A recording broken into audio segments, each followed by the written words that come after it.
Please channel को अगर पहले सब्सक्राइब नहीं किया तो अभी कर लें। कि लोग हमेशा नज़र उठा के अपने से ऊपर वालों को तो ज़रूर देखते हैं, लेकिन वो अपने से नीचे वालों को नहीं देखते हैं।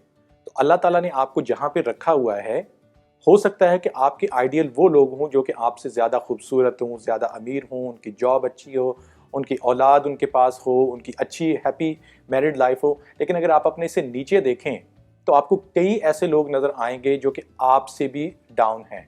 उनके पास शायद घर नहीं है, उनके पास शायद जॉब ही नहीं है, शायद उनके अंदर कोई फिजिकल ऐसी चीज़ है कि वो उसको लोगों तक नहीं लेकर आना चाहते, या वो ओपनली नहीं शेयर कर सकते।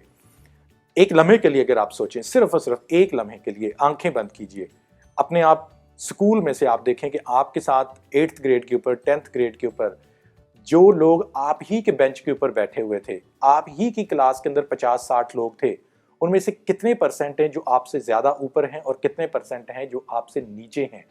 बिलीव मी, आपसे नीचे वालों उनकी लिस्ट या उनकी परसेंटेज ज़्यादा होगी। सो बी थैंकफुल कि अल्लाह ताला ने आपको जो भी दिया हुआ है, और रोज़ाना उस चीज़ का फिर पे बैक सोचें कि अगर अल्लाह ताला ने आपको 2 हाथ, पूरी बॉडी, 2 आँखें, कान, मुँह, पैसा, जॉब दिया हुआ है, तो उसमें से आप हेल्प आउट कैसे कर सकते हैं सोसाइटी को और लेस प्रिविलेज्ड लोगों को। कर लें इस वीडियो को तमाम दोस्तों के साथ, अपने फैमिली मेम्बर्स के साथ शेयर करें।